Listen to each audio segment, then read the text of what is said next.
Olá, boa noite, eu sou a Vânia Munhato de Vasconcelos, estou aqui para conversar com vocês, meus amigos espíritas, simpatizantes do espiritismo, curiosos do espiritismo, ou apenas curiosos de saber o que está acontecendo mesmo aqui nessa live. Sejam todos muito bem-vindos, obrigada pela presença, vocês me fazem muito bem, me reenergizam, me ajudam a sintonizar com a divindade, com Jesus, com os bons espíritos para fazer esse trabalho, porque é muito bom saber que eu estou podendo servir e ser útil a alguém, e eu faço com muito amor esses momentos em que nós estamos juntos aqui. Boa noite para o pessoal do SEAC, um prazer estar aqui com vocês mais uma vez. Deus abençoe essa reunião de vocês aí e muito obrigada pela oportunidade. Me apresentada, vamos fazer a nossa prece inicial, pedindo a Deus todo o amparo necessário para essa nossa reunião virtual e lá no SEAC. Eu convido vocês a se posicionarem da melhor forma possível, da forma mais confortável possível, abrindo muito o coração e a mente de vocês, tentando com os olhos fechados, se assim vocês estiverem, mas os olhos espirituais abertos, verificarem que à volta de vocês, à volta de todos nós, há muitos espíritos, trabalhadores da luz, que vêm para nos energizar, reequilibrar, harmonizar, proteger, inspirar, para que nós possamos aproveitar a nossa noite de hoje, o tema que hoje nós vamos conversar um pouquinho. Tenho certeza que muitos de vocês podem sentir a presença amorosa do Cristo, que prometeu, que afirmou que estaria entre aqueles que se reunissem em seu nome, dos seus mentores individuais, dos protetores do seu lar e da sua família, dos amigos da espiritualidade, dos que se afinam com os seus sentimentos e atitudes e palavras, e dos nossos espíritos familiares. É muita gente, é muito espírito interessado no nosso bem-estar e nós estamos reunidos com eles neste instante. Certos disso, agradecemos a Deus pela oportunidade bendita, pedimos proteção para o ambiente onde estamos, para as pessoas que amamos e que estão à nossa volta, e aqueles que não podem estar nesse momento conosco, acompanhando os nossos estudos, possam também receber do nosso carinho, porque não existe distância para os espíritos e para o amor. Sendo assim, certas de que Deus permite e autoriza a nossa reunião, vamos iniciar essa noite então com muita vontade de amar. Que assim seja, graças a Deus e graças a Jesus. Bom, pessoal, que bom ver vocês. Quem eu não dei oizinho aí no comecinho, depois eu dou um oi, mas sintam-se todos muito bem-vindos, muito obrigada pela companhia.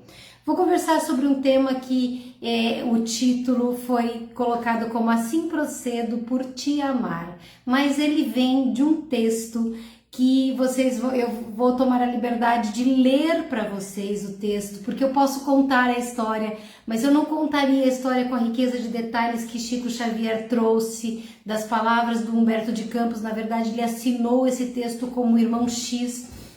Só de pensar na história, olha os meus olhos, só de pensar na história eu já fico emocionada, porque é uma história que eu adoro e acho que ela é profunda e serve muito para nos dar uma erguida assim na moral, sabe? Por mais que seja uma história triste. E ela chama-se No Caminho do Amor, da obra Contos e Apólogos, psicografada pelo Chico Xavier e editada pelo Irmão X, que é o Humberto de Campos. E aí eu começo contando a história para vocês. Em Jerusalém, nos arredores do templo, adornada mulher encontrou um nazareno de olhos fascinantes e lúcidos, de cabelos delicados e melancólico sorriso, e fixou-o estranhamente. Arrebatada na onda de simpatia a irradiar-se dele, corrigiu as dobras da túnica muito alva, colocou no olhar indizível expressão de doçura e, deixando perceber nos meneios do corpo frágil a visível paixão que a possuíra de súbito, abeirou-se do desconhecido e falou-se ciante. Jovem, as flores de Séforis encheram-me a ânfora do coração com deliciosos perfumes. Tenho felicidade ao teu dispor em minha loja de essências finas. e indicou extensa vila, cercada de rosas, à sombra do arvoredo acolhedor, e ajuntou. Inúmeros peregrinos cansados me buscam à procura do repouso que reconforta. Em minha primavera juvenil encontram o prazer que representa a coroa da vida. É que o lírio do vale não tem a carícia dos meus braços e a romã saborosa não possui o mel dos meus lábios. Vem e vê, dar-te-ei o leito macio, tapetes dourados e vinho capitoso. Acariciarei-te-ei a fronte abatida e curar-te-ei o cansaço da longa viagem. Descansarás teus pés em águas de nardo e ouvirás feliz as harpas e os alaúdes do meu jardim. Tenho a meu serviço músicos e dançarinas exercitados em palácios ilustres. Ante a incompreensível mudez do viajor, tornou súplice depois de leve pausa. Jovem, por que não me respondes? Descobri em teus olhos diferente chama, e assim procedo por amar-te. Tenho sede de afeição que me complete a vida. Atende, atende. Ele parecia não perceber a vibração febril com que semelhantes palavras eram pronunciadas, e notando-lhe a expressão fisionômica indefinível, a vendedora de essências acrescentou, um tanto agastada: não virás? Constrangido por aquele olhar esfogueado, o forasteiro apenas murmurou: agora não. Depois, no entanto, quem sabe? A mulher, ajaezada de enfeites, sentindo-se desprezada, prorrompeu em sarcasmos e partiu. Transcorridos 2 anos, quando Jesus levantava paralítico ao pé do tanque de Betesda, venerável anciã pediu-lhe socorro para a infeliz criatura atenazada de sofrimento. O mestre seguiu-a sem hesitar. Num pardieiro denegrido, um corpo chagado exalava gemido angustioso. A disputada mercadora de aromas ali se encontrava carcomida de úlceras, de pele enegrecida e rosto disforme. Feridas sanguinolentas pontilhavam-lhe a carne, agora semelhante ao esterco da terra. Exceção dos olhos profundos e indagadores, nada mais lhe restava da feminilidade antiga. Era uma sombra leprosa de que ninguém ousava aproximar. Fitou o mestre e reconheceu-o. Era o mesmo mancebo nazareno do porte sublime e atraente expressão. O Cristo estendeu-lhe os braços, tocados de intraduzível tenura, e convidou: vem a mim, tu que sofres, na casa de meu pai nunca se extingue a esperança. A interpelada quis recuar, conturbada de assombro, mas não conseguiu mover os próprios dedos, vencida de dor. O mestre, porém, transbordando compaixão, prosternou-se fraternal e conchegou-a de manso. A infeliz reuniu todas as forças que lhe sobravam e perguntou em voz reticenciosa e dorida: tu, o mestre Nazareno, o profeta que cura, reanima e alivia? Que vieste fazer junto de mulher tão ignóbil, miserável quanto eu? Ele, contudo, sorriu benevolente, retrucando apenas: agora eu venho satisfazer-te os apelos. E recordando-lhe a palavra do primeiro encontro, acentuou compassivo: descubro em teus olhos diferentes chamas e assim procedo por amar-te.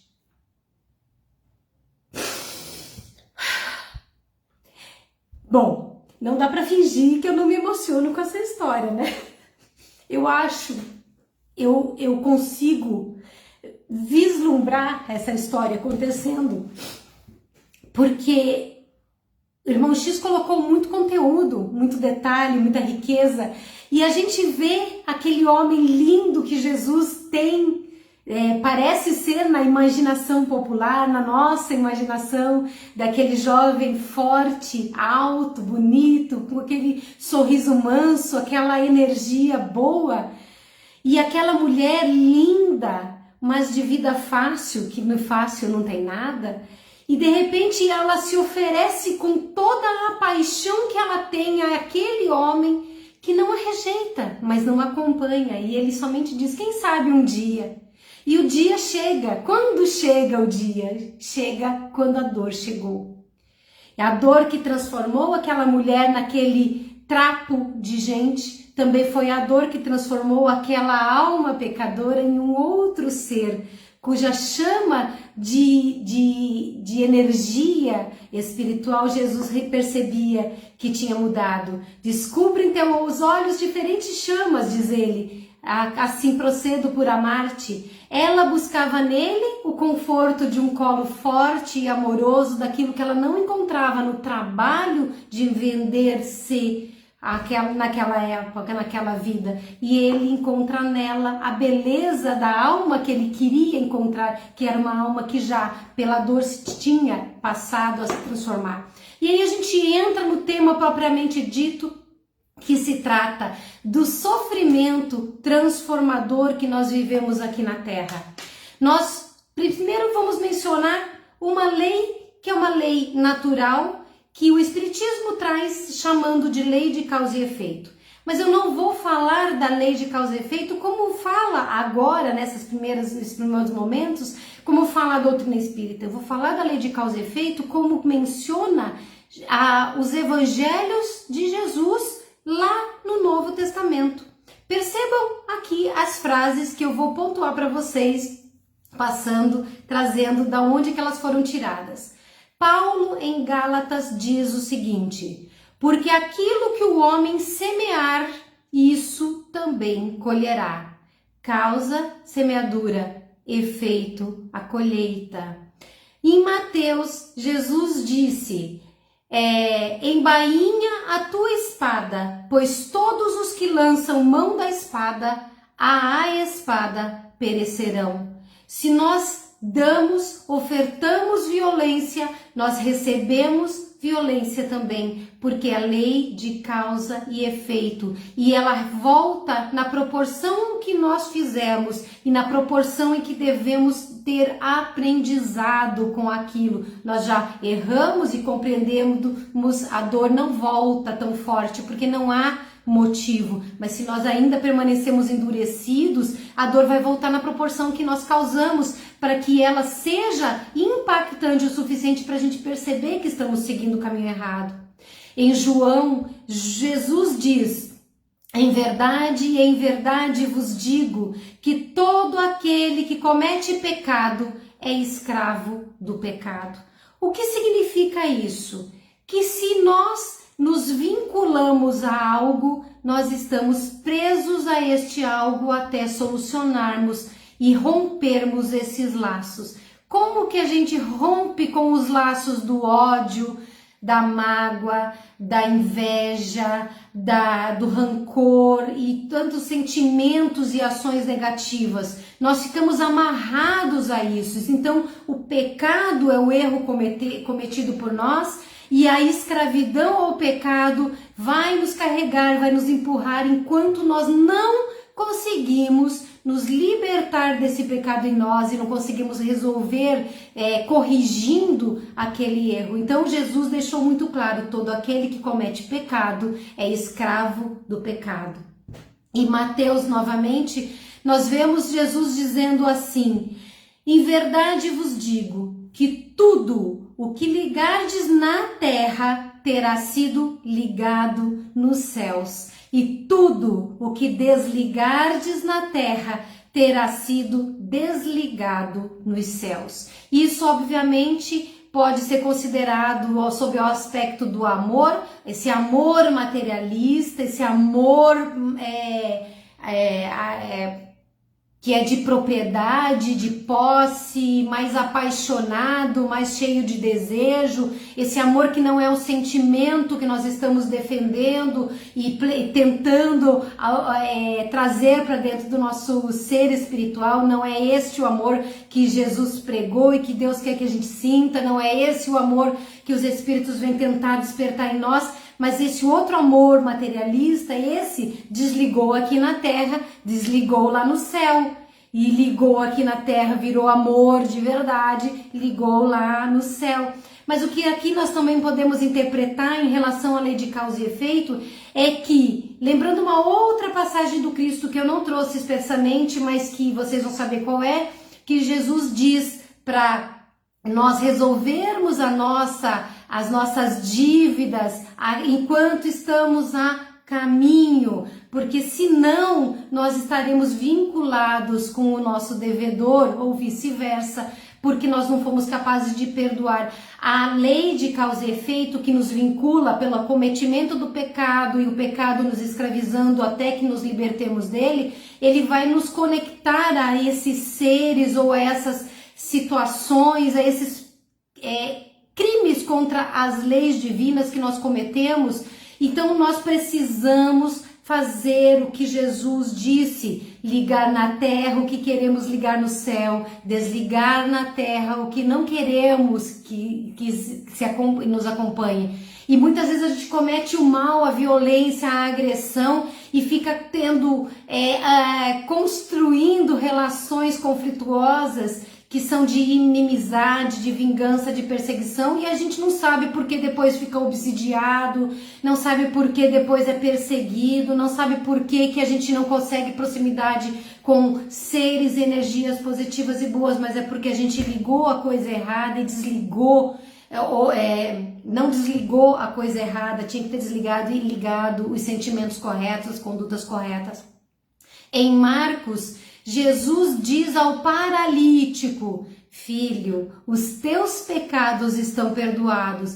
E aí a gente pensa, mas por que Jesus vem e perdoa os pecados dos paralíticos, eu aqui tendo que pagar as minhas expiações e cumprir as minhas provas, se eu peço tanto perdão? Mas repare na frase: filho, os teus pecados estão perdoados. A quem ele disse? Ao paralítico. O que é a paralisia deste homem, deste ser que foi perdoado? Alguém que já estava pagando os seus pecados, alguém que já estava cumprindo as consequências da lei de causa e efeito. Em algum momento, por alguma razão, ele violou as leis naturais e aí nessa violação ele causou o mal e aquilo retornou para ele por ser paralítico. E aí quando que ele se é perdoado? Quando ele compreendeu, quando a quitação dele foi feita,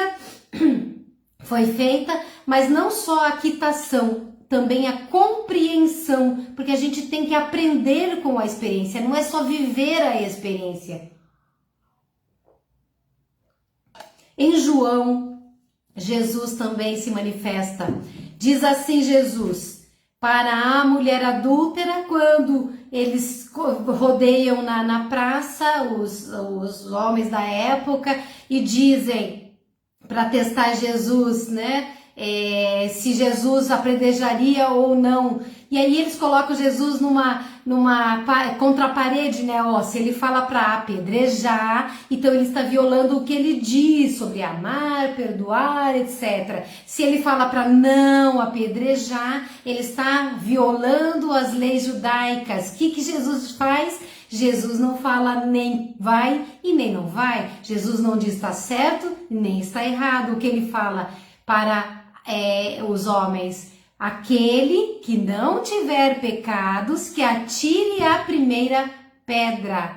Claro, eu tenho pecados, vocês têm pecados, quem não tem pecados, a gente teria coragem de dizer na cara de Jesus, ou na frente de alguém que nós temos como uma grandeza moral, eu vou atirar a primeira pedra porque eu posso? Não, todo mundo saiu. Quando fica Jesus e a mulher sozinha, ele pergunta a ela, ninguém te condenou? E ela diz, não, Senhor, ninguém me condenou. E aí ele diz, nem eu tampouco te condeno. Vai e não peques mais. O que significa isso nessa lei de causa e efeito que nós estamos falando? Significa que não pecar é uma decisão, é um amadurecimento da alma, e o não pecar traz consequências. Portanto, não haverá dor para aquele que não erra, não haverá sofrimento para aquele que não peca, que o pecado que eles chamam, que eles aqui na doutrina cristã se chama de pecado, e que nós costumamos como espíritas usar pouco esse termo, mas não tem problema nenhum. Pecado é a violação da lei divina. Então, para aquele que peca, a consequência virá. Eu sempre brinco com uma amiga que não está aqui no momento, mas eu sempre brinco com ela e não tem problema nenhum falar assim. Ela tem alguns problemas que são reincidentes com pessoas diferentes. Então ela sempre é prejudicada nas mesmas coisas, em situações diferentes e com pessoas diferentes. Aí eu sempre brinco, mas você, hein? Que você aprontou lá no passado com esse aspecto X que você está experimentando. Ela dá risada comigo, ela fala assim, só espero não estar mais errando nesse aspecto. E ela é uma pessoa muito correta naquele aspecto que ela é vítima da expiação e talvez das provas da vida carnal, e ela tá tirando de letra, graças a Deus. O que significa isso? Jesus não nos condena, Deus não nos condena. E eu falo isso sorrindo, apesar de ser uma coisa que para muita gente seja sofrimento, porque é bom demais saber que todas as minhas culpas, todos os meus pensamentos pecaminosos, meus atos infelizes, todas as minhas condutas que fazem com que a minha vida se tumultue a vida do outro, eu me perdoando e eu corrigindo minha conduta, eu consigo não pecar mais. E não pecando mais, eu deixo de construir sofrimento. Lei de causa e efeito. E aí, lá em Pedro, Jesus também, lá em Pedro diz que o amor cobre uma multidão de pecados. Então, veja que eles não dizem assim, você pecou, você vai pagar 10 para que o seu pecado esteja pago. Não, o segredo é o amor. Amor sentimento? Claro que é amor sentimento, mas o amor atitude, o amor compromisso, o amor colaboração, o amor solidariedade, o amor fraternidade, o amor que se materializa na palavra caridade. Então, quando nós passamos a fazer algo bom, algo correto, e nós não estamos pensando só em nós e na nossa satisfação, mas também nos outros, na evolução, na proteção, no auxílio do outro, grupo familiar, grupo profissional, vizinhança,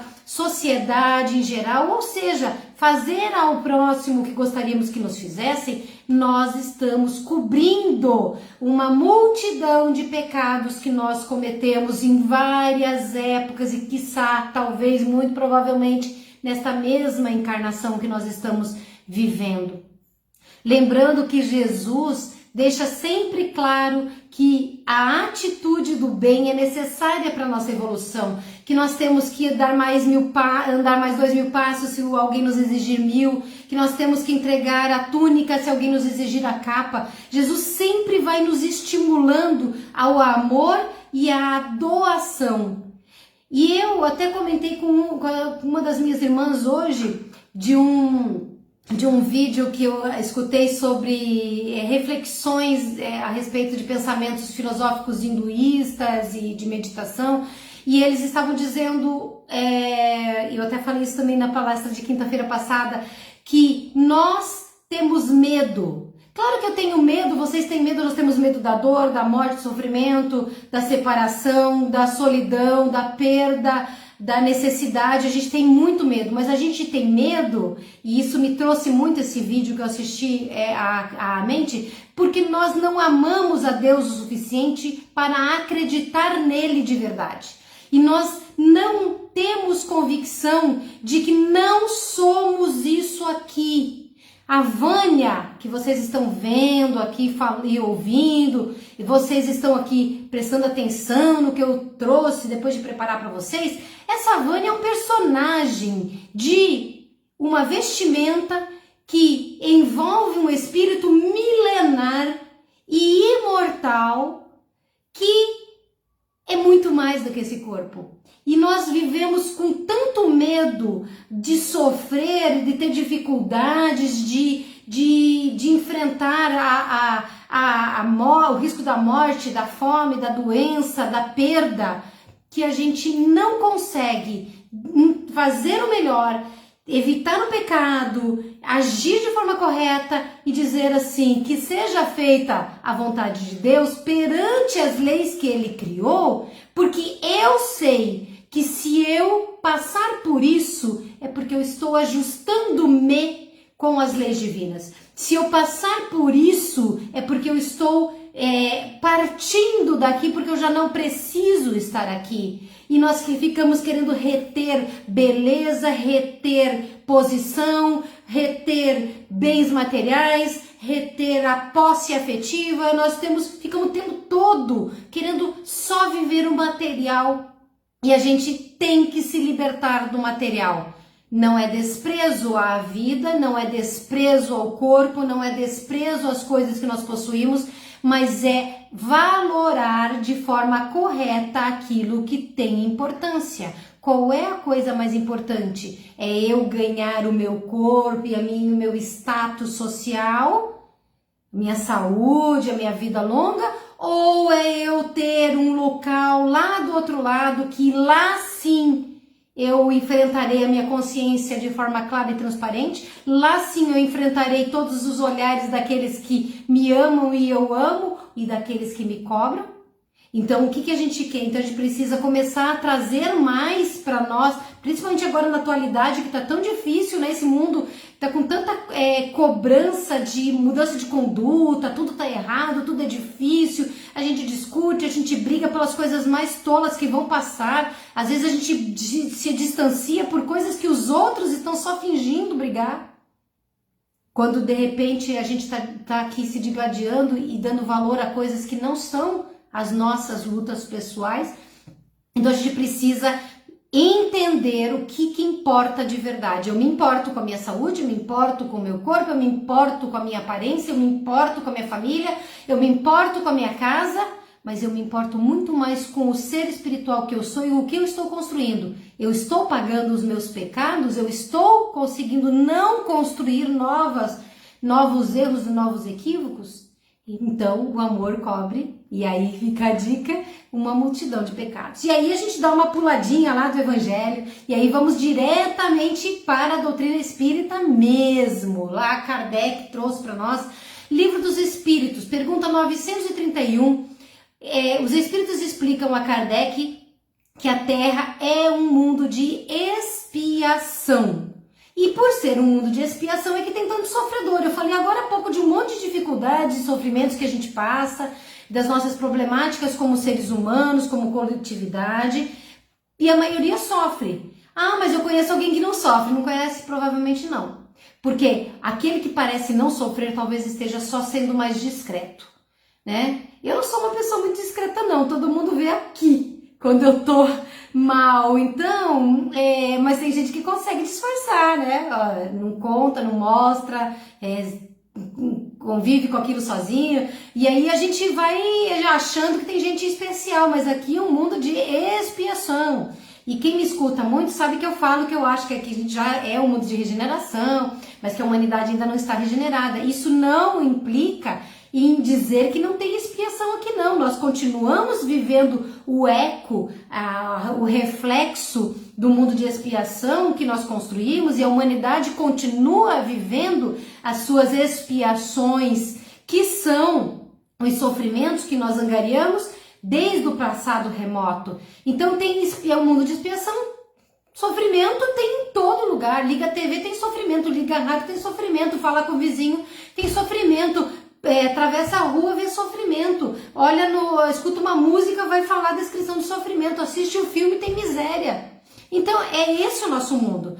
Quando, dizem os espíritos a Kardec, na pergunta 931, os homens puderem se transformar, ele vai transformar a Terra num mundo de bons espíritos. Por quê? Porque nós seremos bons e e naturalmente vamos atrair cada vez mais espíritos elevados. E aí nós podemos dizer que a Terra será um paraíso terrestre. Mais interessante ainda, paraíso terrestre intermediário, porque nessa próxima fase de regeneração ainda não tem perfeição, ainda tem alguns tropeços, alguns ajustes, estaremos no mundo material, teremos várias coisas que ainda terão seus trabalhos que teremos que resolver com muito esforço e sacrifício.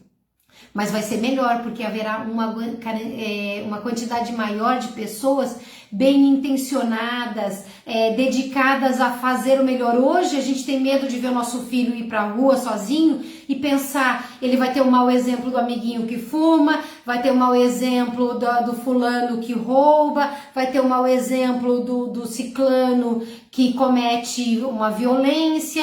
E no mundo de regeneração é o contrário, nosso filho vai encontrar pessoas fazendo o bem, e se ele tiver ainda má índole, ele será tentado a mudar e não ao mal. É muito bom, por isso que a gente tem que transformar esse mundo logo. Lá no Evangelho, segundo o Espiritismo, capítulo 5, que fala sobre bem-aventurados os aflitos, no item 18, Kardec nos traz na obra o seguinte, que quando Jesus disse, bem-aventurados os aflitos, porque deles é o reino dos céus, ele não estava falando de todo mundo, ele estava falando daqueles que sofrem bem e que ainda são muito poucos.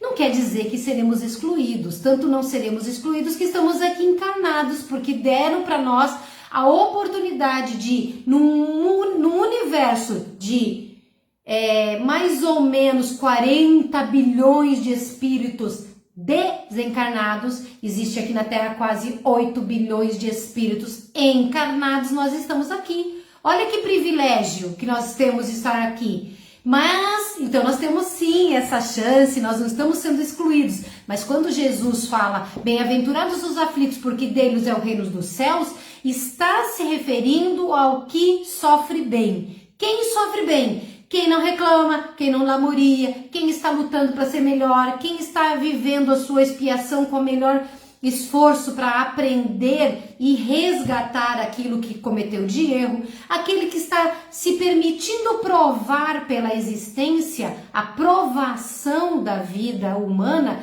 que também traz sofrimento para nós, porque é desajuste da alegria, desajuste da felicidade plena. Essas pessoas que estão cumprindo com o seu dever, então o que eles dizem? Que as provas bem suportadas é que conduzem ao reino de Deus.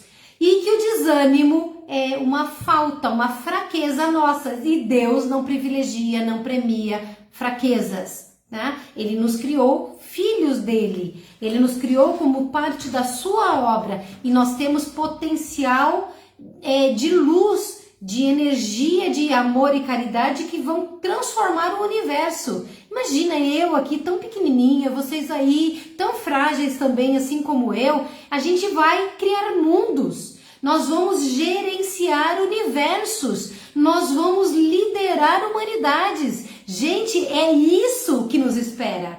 Então, que sejamos, se formos aflitos aqui na Terra, que sejamos aflitos que procuram aproveitar a sua lição para não repeti-la, que procuram passar pelas suas provas e as suas expiações sem precisar receber de volta consequências desastrosas. Voltamos ao Livro dos Espíritos, em que os Espíritos, com a pergunta de Kardec, nos explica que, infelizmente, em geral, os homens são sofredores pela importância que dão às coisas deste mundo. Sim, nós costumamos ser muito mais infelizes do que o necessário, do que as expiações que nós precisamos passar, do que as provas que nós escolhemos vivenciar, porque nós damos valor demais às coisas desse mundo. E ele dá 3 palavrinhas de exemplo. Exemplo que vocês vão entender os outros prováveis motivos de infelicidade. Vaidade, ambição, ganância. Ou seja, os egoístas e os orgulhosos, os que precisam se satisfazer por um mundo, aos olhos do mundo, eu sou a pessoa mais bonita, eu sou o que eu quero ter tudo, tudo é meu, tudo é pra mim, eu é que mereço, eu é que quero conquistar e não importa o preço que se pagará por isso, tudo isso causa sofrimento. Porque a pessoa que está muito preocupada com vaidade, ambição, ganância, egoísmo, orgulho e outras imperfeições, ela não está tendo tempo de evoluir. Ela só está construindo alguma coisa que no primeiro momento, que pode ser o próximo segundo da nossa vida, pode acabar. Sabe, você está com um copo na mão, bebendo água, distraiu, derrubou, bateu na parede, quebrou. É assim a vida e a morte. A morte é a quebra do copo. E nós espíritos vamos sair do copo. Não tem mais copo. Foi embora. O que aconteceu com tudo aquilo que a gente amealhou em todas essas áreas? As áreas de poder, de vaidade, de poder sobre populações, sobre o poder material. O que acontece com isso? Fica tudo aqui. E o que a gente carrega? Essa que é a questão. Nós estamos aqui sofrendo muito e temos que trabalhar muito porque somos colaboradores de Deus pela lei do trabalho e nós somos exigidos a nos transformar através do trabalho e o trabalho nos faz também esforçar e muitos até sofrem por essa exigência da existência terrena, mas o fato é que nós estamos aqui para melhorar e a gente precisa diminuir as fontes de sofrimento. A gente fica se espinhando o tempo todo, se cutucando o tempo todo, levando muito a ferro e fogo, sendo que nenhum de nós é perfeito. Então, as vicissitudes da humanidade, diz o Espiritismo, aqui no Livro dos Espíritos, parecem pueris, ou seja, infantis e mesquinhas, como as mágoas de uma criança que se aflige com a perda de um brinquedo que representava sua felicidade suprema. Ou seja, o que o Espiritismo diz com essa frase? Que diz o seguinte: eu tenho um brinquedinho, que legal, eu tenho um negocinho que faz barulhinho aqui. É meu, perdi. Eu quero outro, não aguento mais, vou sofrer, mamãe. Criança faz pirraça. Nós humanos adultos, que temos a responsabilidade sobre o meio à nossa volta, sobre as nossas coisas, muitas vezes, se a gente olhasse para de fora aquilo que nós estamos fazendo, nós veríamos que é só pirraça de criança e que nós estamos sofrendo mais do que o necessário. E aí, em vez de ir para frente no Livro dos Espíritos, eu volto uma questão. Pergunta 932 do Livro dos Espíritos é a minha pergunta preferida. Amo, adoro, porque eu acho que ela é o que a gente poderia chamar um tapa de luvas de pelica, onde Kardec pergunta sobre os maus, por que os maus exercem maior influência sobre os bons. E qual é a resposta dos espíritos na pergunta 932? Que os maus geralmente exercem maior influência sobre os bons, pasmem, por fraqueza dos bons. Sim, nós somos fracos.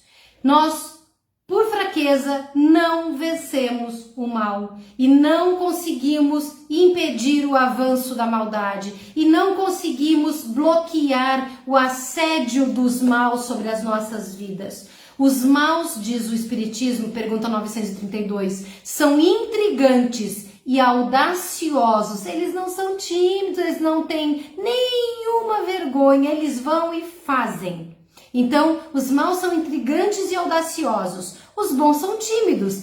Estes, os bons, que hoje são tímidos, quando quiserem, assumirão a preponderância. E quando os bons assumirem a preponderância, então nós poderemos dizer que este é um planeta, um mundo de regeneração. Enquanto nós, os bons, tivermos medo de dizer eu penso isso, eu faço aquilo, eu decidi tal coisa. Vou dar um exemplo trivial. Quantos umbandistas falam que são espíritas porque tem vergonha de dizer talvez que são umbandistas. Eu conheço, por isso que eu estou mencionando. Mas vou falar mais. Quantos espíritas não fazem a divulgação da sua fé porque a sogra da irmã, do vizinho, é evangélica e não vai aceitar?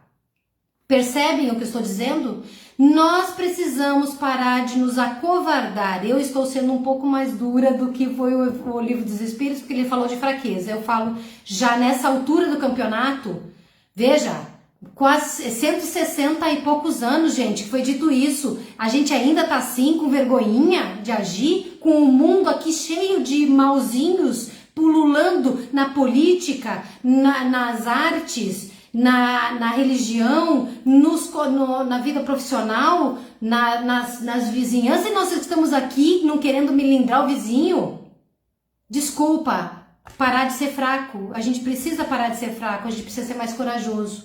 E não importa muito, a gente sente essa necessidade, mas de verdade não importa muito o que o outro vai pensar de nós. Importa como está o seu coração e a sua consciência. Se você morrer agora, nesse minuto, você morre com a consciência tranquila? Se você morrer, desencarnar, né? Porque quem morre é o corpo. Se você desencarnar com a consciência tranquila, tá tudo bem. Vai fundo, continua, nada de timidez. Vamos assumir a preponderância e vamos mudar esse mundo. Com uma organização social previdente e sábia, pergunta 930 do Livro dos Espíritos, o homem não sofreria tanto. Lembre-se que nós falamos que a lei de causa e efeito e que existe sofrimento aqui porque nós semeamos situações e diversas que hoje voltam para nós como consequências em forma de dor. E aí a gente olha o miserável, muitas vezes, ou o sofredor de algum tipo de problema que a gente pensa assim, nossa, quanto pecado, né? Sei lá, quanto erro, que nem eu brinco com a minha amiga, nossa, como você aprontou. O que a gente tem que ver de verdade é que muito sofrimento que tem aqui não precisava acontecer. Não é só a lei de causa e efeito individual, é a lei de causa e efeito coletiva. Porque quando eu vou e me recordo das palavras da pergunta 932, que fala que os bons são tímidos e por fraqueza nossa, que eu me considero boa, tá? Eu me considero e eu quero que vocês se considerem bons, porque ninguém fica escutando eu falar nessa velocidade, nesse volume aqui, sobre um tema que é para puxar a orelha de todo mundo, inclusive a minha, por 45 minutos, se vocês não fossem bons e não quisessem ser melhores. Então, nós somos bons. A gente só tem que parar de ser tímido e covarde. Tem que ser mais preponderante. Então, a sociedade também tem a sua lei de causa e efeito coletiva. E quando eu vejo alguém passando por uma miséria, uma desgraça, uma necessidade, uma crueldade, e eu não faço nada, ele está sofrendo por minha causa também. E nós somos responsáveis por todo o mal que fazemos, as consequências dele.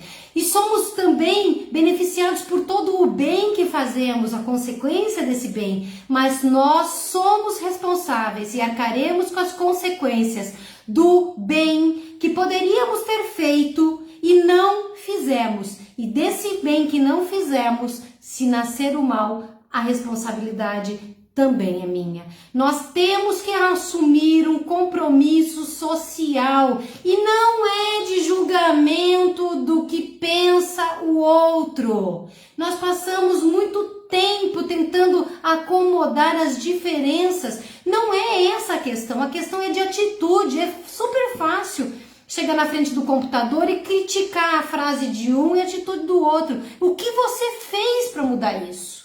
O que você exemplificou para transformar isso? Como que você lutou para que isso não aconteça novamente?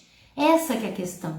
Então, quando o homem praticar de verdade a lei de Deus, que Jesus ensinou, que é o ato de amor, de caridade, de justiça que acontece através das nossas ações, será criada uma ordem social que terá como fundamento justiça, solidariedade, portanto, ela vai ter amor e vai ser uma sociedade muito melhor. Então, por que nós estamos na Terra? Mundo de expiações, com lei de causa e efeito.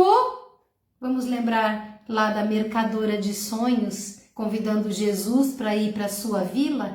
Nós nascemos aqui para aprender, não sabemos nada. Aí a gente escolhe um caminho, e escolhe um caminho que às vezes não é muito bom. E aí semeia espinhos em vez de flores, aí tem que colher, dói, machuca. Então nós voltamos à terra para perceber que a gente pode semear outras coisas e colher coisas melhores, recolher da vida consequências mais saudáveis espiritualmente. Então nós estamos aqui para evoluir e ao mesmo tempo para concorrer para a transformação deste mundo. Ninguém nasceu para se transformar sozinho. Nós nascemos aqui para nos transformarmos e com isso para o bem, sendo para o bem, transformarmos juntos a coletividade e o mundo à nossa volta.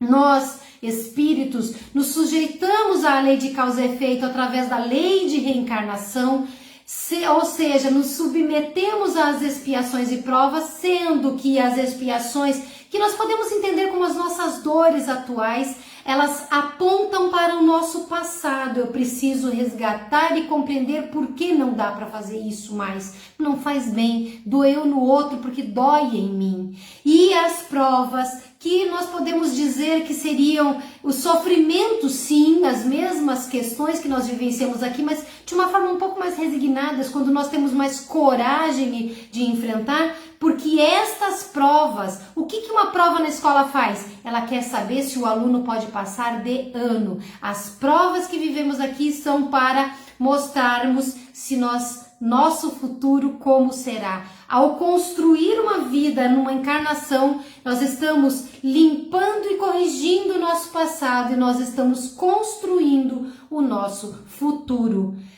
A encarnação não é punição. Deus não é malzinho, disse a Vânia aprontou muito, então eu vou colocá-la lá, mas o marido dela aprontou muito mais que ela, então ela vai ser mulher dele porque ele precisa sofrer.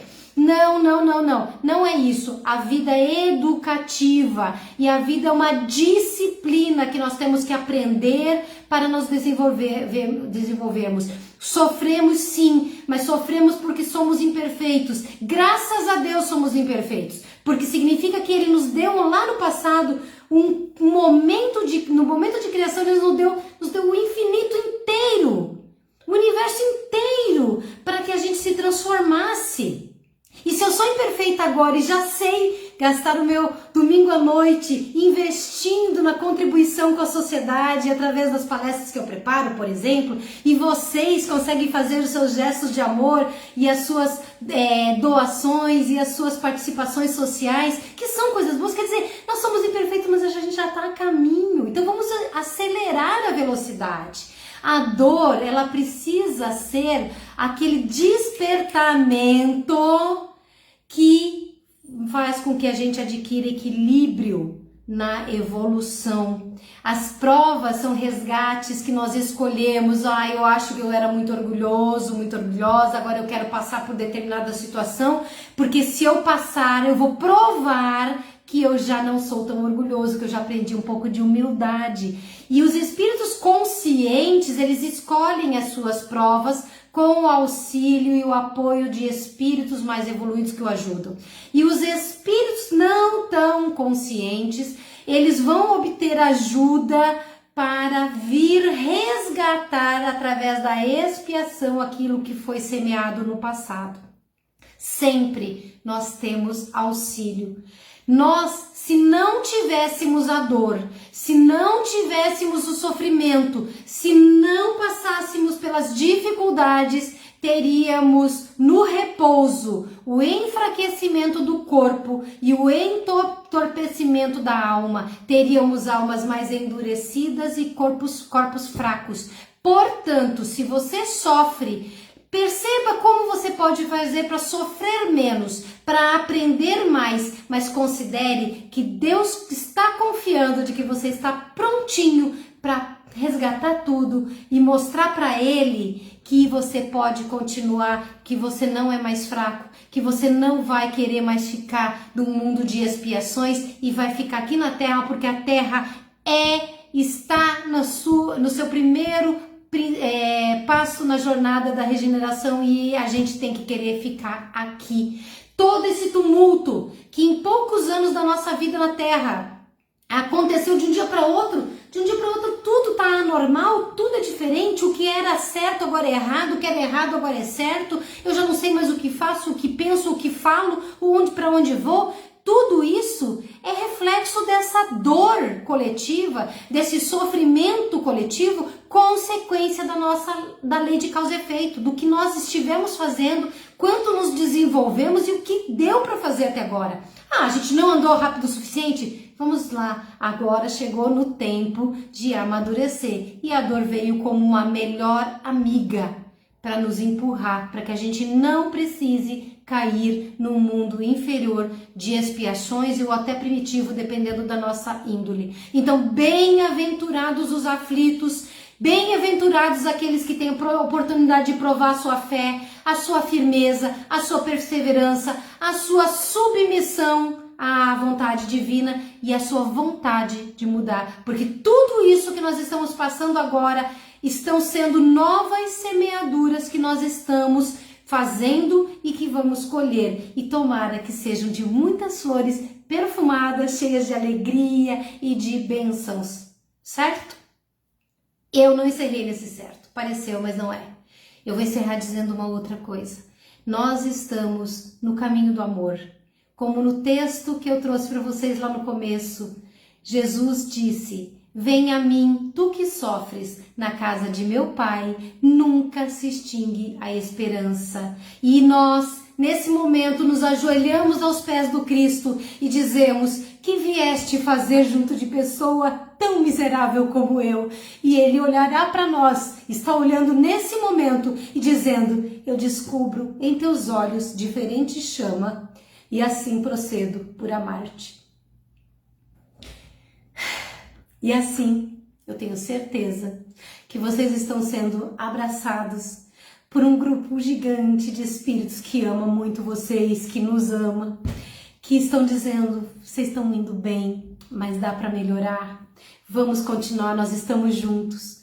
Cristo espera por nós, Deus espera por nós e o mundo de regeneração está esperando por nós. Não mais fraqueza, não mais timidez, não mais medo, somente coragem, boa vontade, sabendo que tudo que estamos fazendo é semeadura, é causa e que depois nós vamos colher as consequências. Nesse instante eu peço que vocês se posicionem mais uma vez para nós encerrarmos com uma vibração gostosa, já pegando esse clima, pelo menos eu estou sentindo assim, esse clima de presença amorosa no nosso lar, na nossa família, e que nós possamos perceber nesse momento que a terra está florescendo e que no meio da lama, no meio daquela lama muitas vezes fétida, também nasce flor.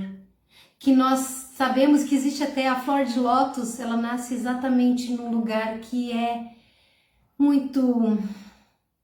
não é agradável, mesmo assim ela pega o melhor daquele espaço e ela faz o melhor dela. Às vezes nós estamos num meio que parece que não nos conforta muito, que não é tão bonito, que não é tão fácil, mas nós podemos ser a flor de lótus que vai se espelhando com beleza, levando beleza e harmonia por onde a gente passa. O mundo inteiro tem pessoas como nós, não somos só nós. Pessoas em todas as filosofias, em todas as religiões, em todos os países, em todos esses lugares há pessoas como nós com vontade de um mundo melhor. E do lado de lá da vida, 5 vezes mais espíritos desencarnados, tem muitos mais espíritos também com boa vontade. Então, olha quanta gente trabalhando pelo bem. Deus está conosco nesse instante e nós vamos pedir que por causa disso tudo que nós queremos ser, que nós possamos nos sentir numa união fraternal e universal, até mundial com certeza, em que a gente só imagine luz para esse planeta e que o bem vença, que o amor supere todas as coisas, que a caridade seja transformadora e que a justiça se faça. E que Deus permita que quando nós formos julgados pela própria consciência e pelas leis de Deus, possamos dizer: Senhor, enxerga em mim que eu mudei. Gratidão, bênçãos a todos vocês, muita paz, muito amor, muita luz. Eu espero que vocês tenham gostado da história. Procurem lá para ter, eu acho legal essa história para vocês terem um livro Contos e Apólogos. Não deixem de ter. E deem uma olhadinha lá nas perguntas 930 em diante do Livro dos Espíritos e no capítulo 5 do Evangelho segundo o Espiritismo, que fala sobre bem-aventurados os aflitos. Nós estamos fazendo o que viemos fazer. Então, coragem, força, amor e fé. Beijo, Deus abençoe. Tchau, tchau.